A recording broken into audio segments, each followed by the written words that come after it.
All right, so you want to step up your Instagram game. Yeah. You want to boost those impressions, right? And you took some notes from that SocialWick Podcast episode, which is a really good first step. Definitely a smart move. But we're going to take it up a notch. Okay? Yeah. We're not just going to, repeat what they said. Yeah. We're going to go deeper. I think a lot of people get stuck on impressions Yeah. without really understanding what they are and how they work with everything else on Instagram, you know? Yeah, totally. So just so we're all clear, Mhm. reach, that's how many individual accounts see your post. Right. But impressions, that's the total number of times your content's shown, even if it's the same person seeing it over and over again. Like imagine a billboard, right? Oh. On a busy street. Reach is how many people drive by and maybe see it. Gotcha. Impressions are like how many times it's actually seen, even if the same car drives past a bunch of times. So, if someone scrolls past my post 5 times in a day, Exactly. that's 5 impressions. Yeah. Yeah, and those impressions matter because they're basically telling Instagram how engaging your stuff is. Oh. Which then affects how, the algorithm decides to show it to other people. Oh. So impressions are like a measure of how visible your content is and how many people it could potentially reach. That makes a lot of sense. And I remember from my notes, SocialWick was saying Instagram Insights is where you go to see this data. It is, but don't get overwhelmed by all the numbers in there. Right. Let's just focus on what you can actually do to improve those impressions. Okay. And one of the biggest things, honestly, is just being consistent. They talked about that a lot, yeah. Yeah. But, why is it so important? I mean, I get that posting regularly is good, but how does that equal more impressions? Well, when you're consistent, you're telling Instagram, hey, I'm posting here regularly. People like what I'm putting out there. Oh, And that can make the algorithm more likely to show your post to more people, gotcha. which leads to more impressions. So it's not just about posting to post. It's about, establishing yourself as a consistent thing people can expect. Right, exactly. And actually, another thing that people overlook a lot is timing. Timing, yeah. When you post is just as important as how often. I've heard that before, but I never really figured out how to, figure out the best time. Well, think about when you're on Instagram. Okay. When are you most likely to be scrolling through your feed? That's probably a good indicator of when your audience is also active. True. I'm definitely scrolling more in the evenings when I'm, winding down. Exactly. And you can use Instagram Insights to see when your followers are most active, too. Oh, cool. It breaks it down by day and even by hour. Oh, wow. It gives you all sorts of insights into their behavior. So I can actually see the best time to post based on, real data. Absolutely. It takes the guesswork out of it. That's awesome. And speaking of optimizing for visibility, SocialWick was all about stories and reels. For good reason, short-form video content is just so engaging right now. Yeah, I've noticed my reels do way better than regular posts usually. Yeah. But why is that? What is it about video that makes it so engaging? I think it's just more dynamic, you know? Okay. It catches your eye easier, and it lets creators share more information or, emotion faster than a picture can. Makes sense. And they were talking about those interactive things in stories too, like the polls and question stickers. Oh, yeah. It seems like those really boost engagement. They do because they encourage people to actually interact directly with your content, Yeah. which tells the algorithm that your story is good and worth showing to more people. So it's like the more people interact, the more people see it. Exactly, like a little feedback loop. Cool. And speaking of engagement, another thing for better impressions is writing good captions. Oh, yeah, definitely. I've noticed that posts with more interesting captions do better than ones with just a basic description. Yeah. But what makes a caption engaging, do you think?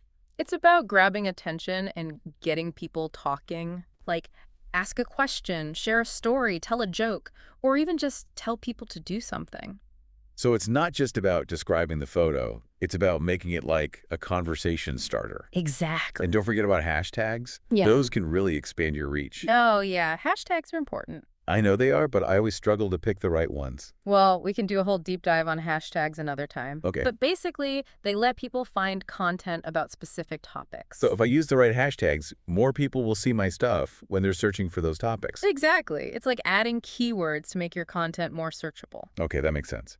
And I remember SocialWick was saying that collabs with influencers and giveaways can be good for impressions early on, Oh, yeah, definitely. especially if you're just starting out. Mm-hmm.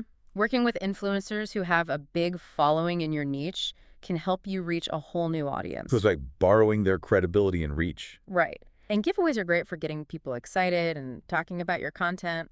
which can lead to more impressions. Okay, so we've got consistency, timing, stories, reels, captions, hashtags, influencers, and giveaways. It's a lot, There's a yeah. lot that goes into improving impressions.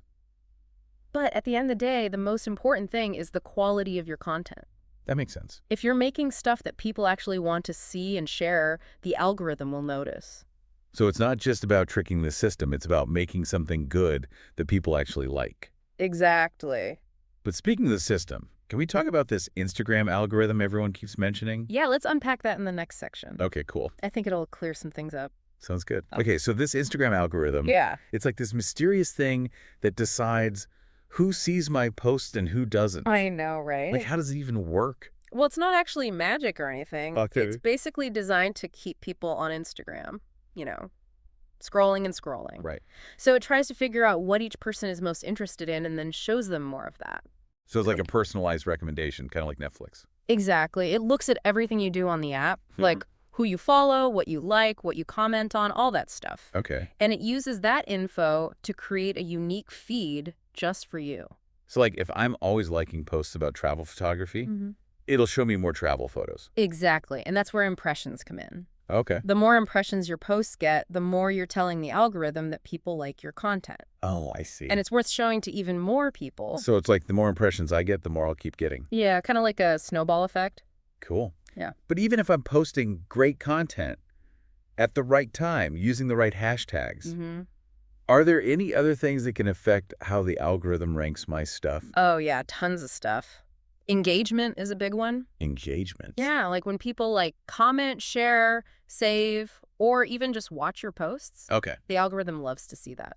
So basically, the more people interact with my posts, the more people will see them.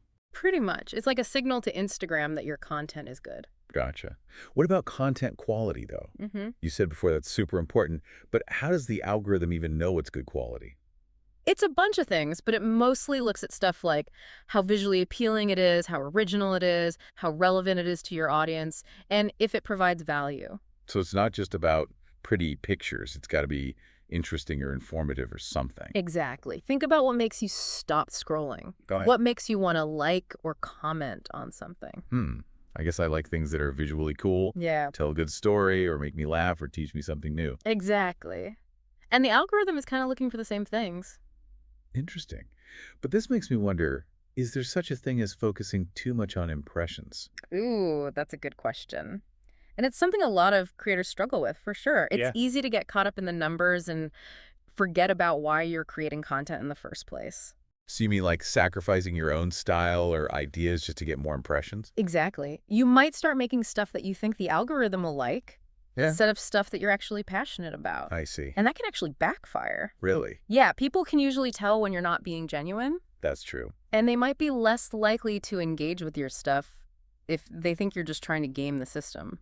So it's about finding that balance between making stuff you love and making stuff that performs well. Exactly. It's about staying true to yourself while also being smart about how Instagram works. Okay, that's a good way to think about it. So impressions are important, but they shouldn't be the only thing we think about. Right. They're just one piece of the puzzle. Got it. So let's maybe switch gears a little Okay. and talk about some specific strategies for getting those impressions up. Sounds good to me. What do you want to start with? Well, I'm really curious about influencer marketing. Oh, yeah. I remember SocialWick mentioned it, but I'd love to hear more about it. Sure, yeah. Influencer marketing can be a really powerful tool, especially if you're a new brand or creator just starting out. They said that working with influencers can help you reach a new audience, but how do you even find the right influencers to work with? Well, the first thing is to find influencers who fit with your brand and who have the same kind of audience that you're trying to reach. Okay, so it's not just about finding someone with a ton of followers. Yep. It's about finding someone whose followers are actually interested in what I'm doing. Exactly. It's all about quality over quantity. Gotcha. And I guess their content should kind of match my brand's vibe too, right? Definitely. You want the partnership to feel natural and authentic. Okay, so once you've found some good influencers, how do you actually approach them? That depends on the influencer, really. Yeah. Some have contact info on their profiles or websites. Right. Others might prefer to be contacted through their agent or manager or something. So just do your research Yeah. and be professional. Exactly. And when you reach out, Be clear about what you're hoping to achieve with the collaboration. So it's like any other business partnership. Yeah, pretty much. Be upfront about your expectations and what you can offer them. Makes sense. But I'm guessing it takes more than just sending one message and hoping for the best. Oh, yeah. Building relationships with influencers takes time and effort. Gotcha. So it's about nurturing those relationships and making real connections. Absolutely. Authenticity is key when it comes to influencer marketing. Speaking of authenticity, Yeah. let's circle back to content quality. Ah, yes, the foundation of everything. SocialWick really emphasized high-quality visuals, carousel posts, and videos. But with so much content out there these days, I know, right? how do you make yours stand out? That's the million-dollar question. But honestly, one of the best ways is to develop your own unique style. Like a visual signature that people recognize right away. Exactly. Think about photographers or filmmakers with distinct styles. You can often tell it's their work just by looking at it, even if you don't see their name. That's so true. Yeah. So it's not just about being good, it's about being uniquely you. Right, and that doesn't have to mean being flashy or anything. It's Okay. more about finding a style that feels true to you and your brand. Gotcha. And being consistent with it, right? Definitely. If you consistently create high-quality content with a recognizable style, people will start to notice and appreciate it. We'll be more likely to follow and engage and all that. Exactly. It's all about building a brand identity through your content. That makes a lot of sense. But what if I'm having trouble finding my own style? Well, one thing you could try is creating a mood board. A mood board. Yeah, like a collection of images, colors, fonts, textures, Okay. anything that you find visually appealing. So it's like a visual representation of what I want my brand to look like. Exactly. It can help you clarify your vision and see what elements you're drawn to. That's a great idea.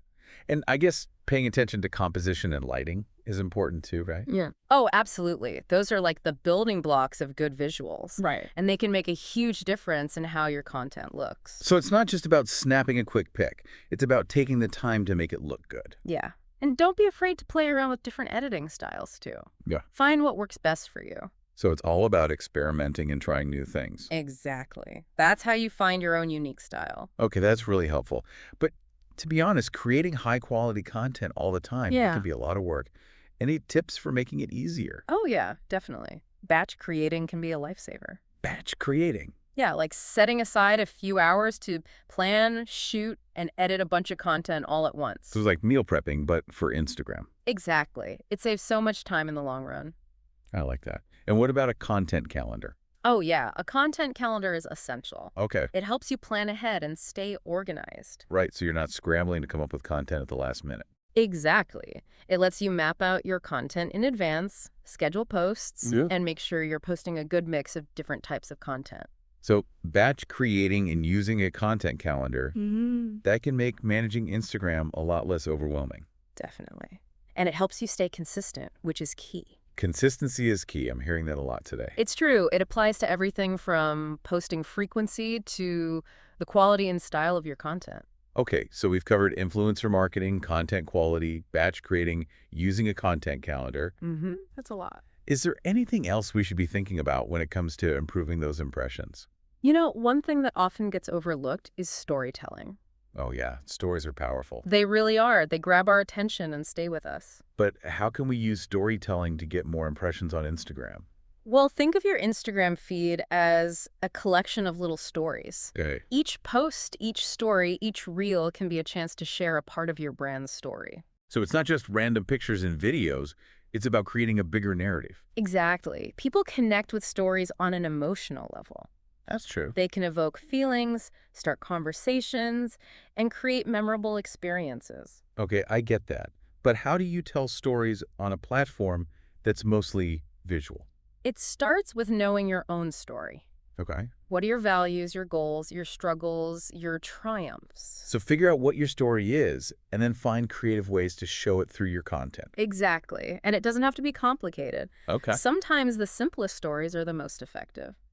Can you give me an example? Sure, let's say you make handmade jewelry. Okay. Instead of just posting pictures of the jewelry, you could show people how you make it. Oh, behind the scenes stuff. Yeah, or you could tell the story of how you got started making jewelry in the first place. So it's about giving people a peek into your world, making your brand more human. Exactly, and you can use captions to tell stories too. Oh yeah, good point.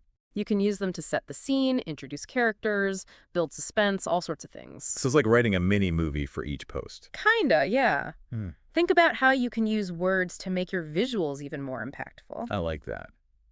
So storytelling is a great way to connect with your audience and make your content more memorable. Definitely. But what if you're not a natural storyteller? Any tips for getting better at it? Well, practice makes perfect. Try telling stories out loud to friends or family, or even just to yourself in the mirror. Right. The more you do it, the easier it'll become. Makes sense. And I guess you could also learn from other storytellers like authors or filmmakers. Oh, for sure. Pay attention to how they structure their stories, how they create emotion, how they use language. So learn from the masters and then find your own way to do it. Exactly. Storytelling is a journey. It's something you keep working on and getting better at. Okay, that's great advice. So we've talked about influencer marketing, content quality, batch creating, content calendars, and the power of storytelling. We've covered a lot. Is there anything else we need to know about getting those impressions up? You know, one last thing that's super important is being present and responsive. You mean like actually engaging with people and replying to comments? Exactly. Building a community around your brand is essential for success on Instagram. Fair. And the best way to do that is to be an active part of the community yourself. So it's not just about posting and hoping people will like it. Nope. It's about connecting with your followers and making them feel valued. Right, because people want to know that there's a real person behind the account. Exactly. But I know it can be tough to keep up with all the notifications and messages. Yeah, for sure. It can get overwhelming. Well, one thing you can do is set aside specific times each day to check your notifications and respond to people. So like schedule it in. Yeah, exactly. It helps you stay on top of things and shows your followers that you care. I like that. And I'm guessing it's important to be genuine in your interactions too. Oh, absolutely. People can tell when you're not being sincere. So just be yourself and talk to people like they're real people, not just numbers. Exactly. And remember, building relationships takes time. Okay. Be patient, be consistent, and be genuinely interested in connecting with your audience. Got it. So we've talked about so much today. I know, right? Influencer marketing, content quality, badge creating, content calendars, storytelling, being present and responsive. It's a lot to take in. It is. But I feel like we've covered pretty much everything there is to know about getting more impressions on Instagram. I think so too. Yeah. And now it's up to you to put all this knowledge into action. Yes. Go out there and make those impressions count. Okay, so Yeah. I feel like we've really gone deep on Instagram impressions today. We have. It's been a pretty comprehensive overview, I think. From understanding what they are to all those strategies for improving them. Right. It's a lot to process. But I think the biggest thing to remember is that impressions, they're just one part of the bigger picture. Exactly. They're not the only thing that matters on Instagram. Right. It's about making good content, building your brand, and connecting with people. Yeah. And using data to make smart decisions. Totally. Instagram Insights is such a useful tool. It really is. But we got to remember to use it the right way. Yeah. We don't want to get too obsessed with the numbers. Exactly. So as we wrap things up here, Mm-hmm. I want to leave you with something to think about. Okay. I'm all ears. We've talked a lot about getting more impressions, Yeah. but we also got to think about what kind of impression we're making. Ooh, that's a good point. It's not just about how many people see your stuff. Exactly. It's about what they think and feel when they see it. Every time someone sees your content, they're forming an opinion about you and your brand. So we need to ask ourselves, what do we want that opinion to be? What message do we want to send? Do we want to be known for amazing visuals or funny captions or insightful thoughts or just being genuine and relatable? Right. It's all about being intentional with your content and making sure it represents you well. So go out there and keep creating amazing content. Yeah, and don't forget everything we talked about today. Consistency, quality, engagement, storytelling, it all matters. Because at the end of the day, it's those things that will really make a lasting impression. Now, go impress the world. That's it for this deep dive. Thanks for listening.